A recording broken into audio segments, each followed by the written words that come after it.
మున్సిపాలిటీలో కమలం గుర్తుకొచ్చిన ఓట్లు 10,975 ఓట్లు వచ్చినాయి. కాంగ్రెస్ అధికారంలో ఉంది. మీ ఓడిపోయిన ఎమ్మెల్యే అభ్యర్థి అప్పుడప్పుడు వచ్చి ఆగమాగం మ్యూజిక్ షోలు చేసిపోతుంటాడు, పేపర్ వాళ్ళకి 2 వార్తలు ఇచ్చిపోతుంటాడు. ప్రధానమంత్రి గారు సదాశివపేట పట్టణంలో రోడ్డు పక్కన కూరగాయలు అమ్ముకునేటోళ్ళకి, ఇతరత్ర చిన్న చిన్న వ్యాపారాలు చేసేటువంటి వ్యక్తులకి ప్రధానమంత్రి స్వనిధి కింద దాదాపు 1,500 మందికి ఒక్కొక్కరికి 10,000 రూపాయలు ఇచ్చిండు. ఇది మాకు వార్త కాదు. ఓ పిచ్చోడు వచ్చి ఓ హోటల్లో ఛాయ్ తాగి కావాలని షో చేసినందుకు మీడియానంతా తీసుకుపోయి 1,00,000 రూపాయలు ఇచ్చిపోతే అది వార్త. అది వార్త. మనకి 10 ఏళ్ళు ఎమ్మెల్యేగా నిల్చొని 10 ఏళ్ళు గెలిచి ఒక్క పైసా చేయకుండా పిచ్చి పిచ్చి పనులు చేసి, నేను ఈ పదం ఎందుకు చెప్తా, నాకు బాగా గుర్తుంది. ఒకసారి ఇట్లా పబ్లిక్ మీటింగ్ అవుతుంటే ఒకడు ఎవరో పెద్ద మనిషి అక్కడి నుంచి లేచి ఓపెన్ షాపులు ఇచ్చే బియ్యంలా రాళ్ళు ఎత్తున్నాయంటే వాడిని ఇట్లా గల్లబట్టి గుంజి చెంపదెబ్బ కొట్టినప్పుడు ఎమ్మెల్యే ఉన్నటువంటి జగ్గారెడ్డి అనేటువంటి వ్యక్తి. ఇక మీకు అసలు కావాలండి.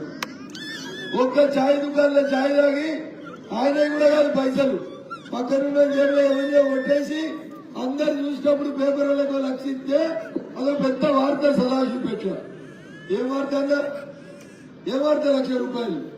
సదాశివపేటలో నిజంగా సంగారెడ్డికి గెలిచిన ఎమ్మెల్యేలకి పౌరుషం ఉంటే, నిజంగా వాళ్ళు ఈ నియోజకవర్గం అభివృద్ధి కావాలని ఆలోచించుంటే, ఉమ్మడి మెదక్ జిల్లాలో సదాశివపేట పాత మున్సిపాలిటీ ఆలోచించాలి. సదాశివపేటలో ఉన్నటువంటి మా పట్టణ పుర ప్రముఖులు, వర్తక వాణిజ్య సంఘాల పెద్దలు ఒక్క అండర్ గ్రౌండ్ డ్రైనేజ్ చేయలేదు. మీకు పెద్ద పెద్ద మాటలు చెప్తాడు.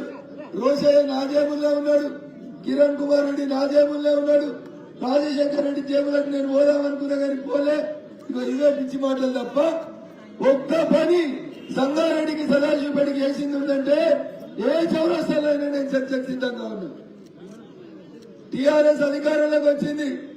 నరేంద్ర మోడీ గారు పైసలు ఇచ్చారు. జిల్లాలో మంత్రి ఉండే సిద్దిపేట ఆయన పైసలన్నీ ఎత్తుకపోయి సిద్దిపేటలో అండర్ గ్రౌండ్ డ్రైనేజ్ చేసుకున్నాడు. 2వ మున్సిపాలిటీకి అండర్ గ్రౌండ్ డ్రైనేజ్ చేయమని పైసలు ఇచ్చినాం. ఏడ చేయాలి? చేస్తే సంగారెడ్డి చేయాలి, చేస్తే సదాశివపేట చేయాలి. అడిగిండా మీ టీఆర్ఎస్ ఎమ్మెల్యే? అడిగిరా? అడగలేదు. అడిగితే సదాశివపేటకి అండర్ గ్రౌండ్ డ్రైనేజ్ వస్తుండేనా రాకపోతుండేనా? 2వ మున్సిపాలిటీ పోయి గజ్వేల్ చేసుకున్నాడు. అంటే వాళ్ళొస్తే వాళ్ళ లెక్క, వీళ్ళొస్తే వీళ్ళ లెక్క. ఒకటి అల్లుంది, ఒకటి మామకి అండర్ గ్రౌండ్ డ్రైనేజ్ అయింది. మరి సదాశివపేట ఏం పాపం చేసిందో ఒక్కసారి ఆలోచించాలి. సదాశివపేట ప్రజలందరూ ఆలోచించాలి. మనం గెలిపిస్తున్న ఎమ్మెల్యేలు మనకు పనిచేస్తురా, కంపెనీలకు పనిచేస్తురా, రియల్ ఎస్టేట్ కోసం పనిచేస్తురా, ఎట్లా ప్రజలను మోసం చేస్తున్నారో ఒక్కసారి ఆలోచించాలి. కాంగ్రెస్ అంటేనే అరాచకం. నేను వచ్చి కూర్చొని అర్ధగంట నుంచి చూస్తున్నా. కాంగ్రెస్ అని బండి వచ్చాడు, మైక్ నడిపిస్తుంటది. మా సదాశివపేట సీఐకి కళ్ళు కనబడవు. ఇప్పుడు నేను ఫోన్ చేసి చెప్తే బండి మైక్ బంద్ చేసుకొని పోతాను. ఇది కాంగ్రెస్ అరాచకం దేశం మొత్తంలో. ఇది కాంగ్రెస్ అరాచకం. పర్మిషన్ తీసుకొని మనం మీటింగ్ పెడితే మన మీటింగ్ లో కాంగ్రెస్ అని ఆటో నడుస్తుంటది. సదాశివపేట సీఎం అనేటానికి కళ్ళు కనబడతలేవు మీటింగ్ కాడ. కాంగ్రెస్ అయితే డోర్లు తీస్తారు, ఓడిపోయిన ఎమ్మెల్యేలైతే చెంచాగిరి చేస్తారు సదాశివపేట పోలీసులు. బీజేపీలు కనబడితే కళ్ళలో పెట్టుకుంటారు. బిడ్డ మర్యాద ఉంటే మర్యాద ఉంటారు బీజేపీలు. ఒకవేళ మేము ఉరికించాలని అనుకుంటే ఒక్కరిని కూడా మిగిలేకుండా ఉరికిస్తా. రఘునందన్ గారు చెప్తాను. ఈ తమాషాలు రఘునందన్ దగ్గర అడుగుతాయి. ఎవరైనా సరే కానూరు ముందు నువ్వెంతలో నేను కూడా అంతే. పర్మిషన్ తీసుకున్న నా మీటింగ్ డిస్టర్బ్ చేస్తే ఎవరి దగ్గరకైనా వచ్చి గెలిమి కొడతారు మా బీజేపీ కార్యకర్తలు. అర్థం చేసుకోవాలి. లా అండ్ ఆర్డర్ కంట్రోల్ లో ఉండాలంటే సీఏ గారు మంచిగా ఎదుర్కో. ఒకరికే వత్తాసు వాళ్ళకి, ఒకరికే చెంచాగిరి చేస్తే కాంగ్రెస్ ఇంకా ఏడాది కూడా ఉంటుందో ఉండదో నాకు తెలియదు. కానీ మేము ఈ భూమి ఉన్నన్ని రోజులు ఈ భూమి మీద భారతీయ జనతా పార్టీ ఉంటుంది. అది గుర్తుపెట్టుకోవాలని చెప్తా ఉన్నాం. మనకు వచ్చినాయి 10,975 కోట్లు వచ్చినాయి సదాశివపేట. ఆ లెక్కన చూస్తే స్టేజ్ మీద ఉన్న 21 మంది కౌన్సిలర్లు గెలవాలి. మోడీ గారికి అయితే ఎత్తాం, ఎమ్మెల్యేకి ఇంకోళ్ళకి ఎత్తాం. ఎవరికి ఎత్తారు? ఎమ్మెల్యేకి ప్లాట్లు ఇంతమంది ప్లాట్లు అమ్ముకునే వాళ్ళకి ఎత్తారా? కంపెనీల కాంట్రాక్ట్లు చేస్తున్న వాళ్ళకి ఎత్తారా? ఎవరికి వేస్తున్నారు ఓట్లు? ఎందుకు వేస్తున్నారు వస్తారు ఆలోచించుడు. ఒక్కడు మజీద్ కాడ నిల్చొని మనల్ని బెదిరిస్తాడా? వాడు ఎలా సీతాపూర్ లో కౌన్సిలర్ గా పోటీ చేస్తుంది, గెలవనిద్దామా? తప్పుడు గారు 170 మంది ఉన్నాం మనం.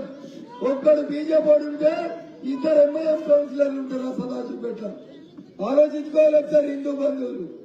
170 మంది ఉన్న మనం ఒక్క బీజేపీ కౌన్సిలర్ గెలిస్తే 30% లేని వాళ్ళు 2 ఎంఐఎం కౌన్సిలర్లు గెలిచి వాడి ఇష్టారాజ్యంగా వాడు పెద్దాపూర్ లో రోడ్డు కాడ 2 సమాధులు పెడితే సర్వీస్ లో ఎన్నికలేరు వాళ్ళు. ఇంతంత మంది ఉంటారు, పిడికడ మంది.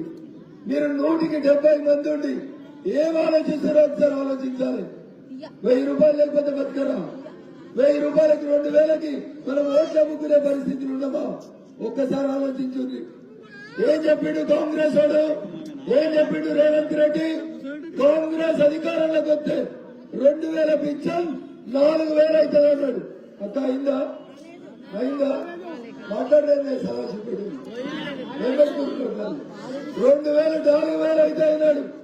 ఒక్కలా కూడా 4000 సదాశివపేటలో పింఛన్ రాలే. రాష్ట్రంలో ఎవరికి రాలేదు. ఇవాళ వచ్చి కాంగ్రెస్ కౌన్సిలర్లు రేపటి నుంచి అవా కూర్చో, ఒకసారి కూర్చో. కాంగ్రెస్ వాళ్ళు ఓటుకు వచ్చినప్పుడు అడగాలి, ఈడ కాదు అడగాలి. రేపటి నుంచి వచ్చి 1000 ఇస్తాం, 2000 ఇస్తాం, మావని కౌన్సిలర్ గెలిపి అని అడుగుతారు. ఎందుకేమైనా కాంగ్రెస్ కోర్టు 2000 పింఛన్ 4000 ఇస్తామని చెప్పి 47 నెలలుగా 2000 పింఛన్ ఇస్తున్నందుకు ఇవ్వాలా? ఎందుకు ఇవ్వాలి? ఒక్కసారి ఆలోచించాలి మీరందరూ కూడా. రైతు రుణమాఫీ చేసినవని చెప్తున్నాడు ఆటోల సిగ్గులేక. రైతు రుణమాఫీ అయిందేమో ఒక్కసారి సదాశివపేట మండలంలో ఉన్న రైతులు అడుగుని చెప్తారు వాళ్ళు.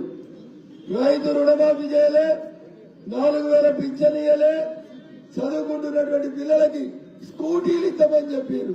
వచ్చినాయా సదాశివపేటలో? వచ్చినాయా? ఒక్కరికి కూడా స్కూటీ రాలేదు. మరి ఎందుకు వేయాలి కాంగ్రెస్ కోర్టు?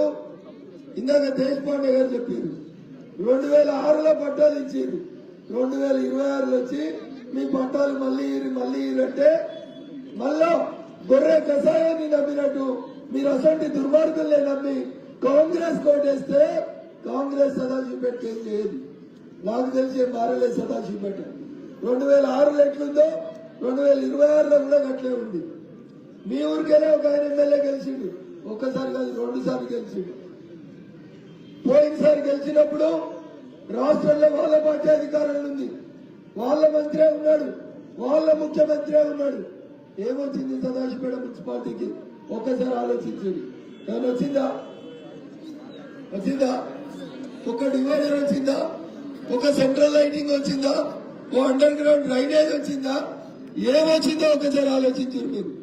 అదే సిద్దిపేట వయసు ఉంటుంది. కోయబడి చెరువుకి 1000 కోట్లు పెట్టింది. ఎన్ని? మీ ఊర్లో కూడా చెరువు ఉంది, గెస్ట్ హౌస్ దగ్గర ఉందా? మీ చెరువులకు ఏమొచ్చినాయి? డ్రైనేజ్ నీళ్ళు వచ్చినాయి ఉంటాం. అంతేనా? ఎప్పుడైనా వాకింగ్ చేసేందుకు మీ చెరువు కట్ట డెవలప్ అయిందా? కాంగ్రెస్ ఎమ్మెల్యే ఉంటే కాలే, టీఆర్ఎస్ ఎమ్మెల్యే ఉంటే కాలే. కానీ వాళ్ళు ఎట్లా డెవలప్ అయ్యారో మీరు ఒకసారి ఆలోచించుకోండి. వాళ్ళ కుటుంబాలు ఎట్లా డెవలప్ అవుతున్నాయో ఒకసారి ఆలోచించుకోండి. వీళ్ళకు మాటలు రావు, వీళ్ళు ఊర్లో డెవలప్ చేయరు, వాళ్ళ సొంతం కోసమే డెవలప్ చేసుకుంటారు.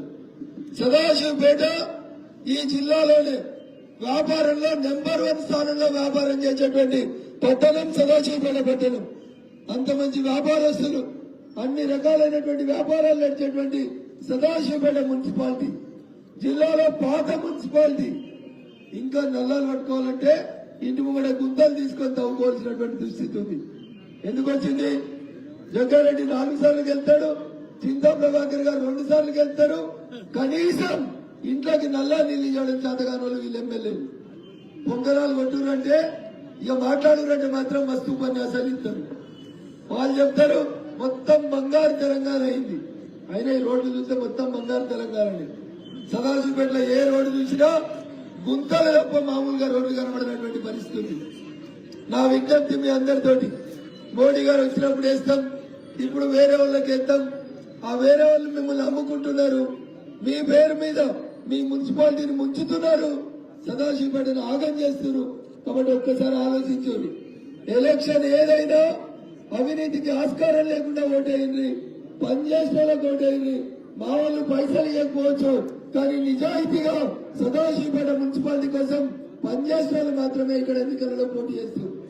మా దగ్గర పైసలు లేకపోవచ్చు, బీర్లో బిర్యానీలో ఇయ్యలేకపోవచ్చు. నేను అడుగుతున్నా మిమ్మల్ని, మీకు 2 చేతులు జోడించి విజ్ఞప్తి చేస్తా ఉన్నా.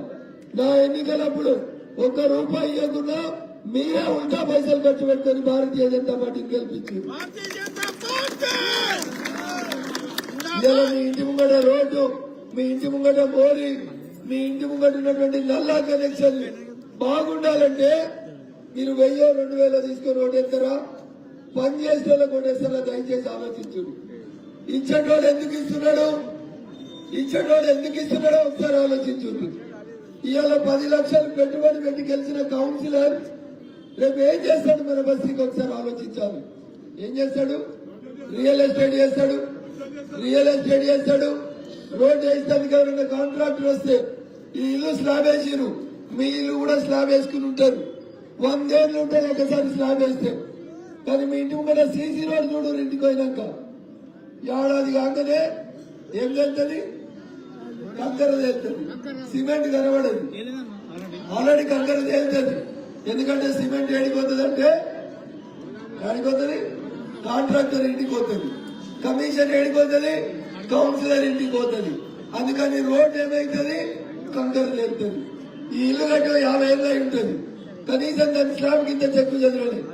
కానీ సదాశివపేటలో 5 ఏళ్ల కింద వేసిన ఒక్క సీసీ రోడ్డు సిమెంట్ తేలక కంకర కనబడుతున్నటువంటి రోడ్డు లేకుండా ఉన్నది ఏదైనా ఉంటే ఒక్క రోడ్డు చూసి ఆలోచించుకోండి. మనమే ఒక్కసారి ఆలోచించుకోవాలి. ఎందుకు కాంగ్రెస్ కోటేయాలనేది ఆలోచించాలి. చేస్తామని చెప్పి మోసం చేసినందుకు కోటేయాలో మా చేతులు ఏం లేదు, మేము ప్రతిపక్షమే, మా దగ్గర పైసలు లేవు. కాంగ్రెస్ పార్టీ టీఆర్ఎస్ ఎమ్మెల్యేలకి రూపాయి ఇస్తలేదు. మీ సంగారెడ్డి ఎమ్మెల్యే గారికి ₹1 లేదు డెవలప్మెంట్ చేయడానికి. ఎమ్మెల్యేలకు ఇచ్చే 5 కోట్లు కాంగ్రెస్ పార్టీ బంద్ చేసింది. సో సంగారెడ్డి ఎమ్మెల్యే దగ్గర రూపాయి లేదు. ఎమ్మెల్యే దగ్గరనే రూపాయి దిక్కు లేకపోతే ఇక రేపు కారు గుర్తు మీద కౌన్సిలర్కి వెళ్తే ఏం చేస్తాడో ఒకసారి ఆలోచించు. ఎవరు చేస్తాడా? ఎమ్మెల్యే సభ ఏం చేయలేకపోతే ఇంటికి ఎవరు చెప్తున్నారు, గెలవగానే భూములు కబ్జా చేస్తారని చెప్తున్నారు. భూములు కబ్జా చేసుకోవాలంటే టీఆర్ఎస్ లకు కాంగ్రెస్ లకు ఓటేయండి. నిజంగా మీ బస్తీ బాగుండాలి, మీ రోడ్డు బాగుండాలి, మీ దగ్గర మౌలిక వసతులు రావాలంటే ప్రధానమంత్రి గారిని బలపరచండి, కమలం గుర్తు కోటేయండి. పంచాయతీ మెంబర్ అయినా పార్లమెంట్ మెంబర్ అయినా మేము పనిచేసేది ప్రజల కోసమే పనిచేస్తాం, పేద ప్రజల కోసమే పనిచేస్తాం. అందుకనే స్ట్రీట్ వెండర్స్ అందరికీ ఎవరు దరఖాస్తు పెట్టలే. రోడ్డు పక్కన వ్యాపారస్తులందరికీ ఒక్కొక్కరికి పిలిచి 10,000 రూపాయలు ఇచ్చినటువంటి పార్టీ ప్రభుత్వం నరేంద్ర మోడీ గారి ప్రభుత్వం. అదే ఒకవేళ కాంగ్రెస్ వాళ్ళు వస్తే 2,000 ముందుగా 2,000 ఇస్తే నీ పేరు రాస్తా అంటారు. 10,000 నీకు ఇవ్వాలంటే 2,000 వాళ్ళ జేబులో మంట పెట్టి పెడతారు. ఇది కాంగ్రెస్ పాలన, టీఆర్ఎస్ పాలనలో జరుగుతుంది.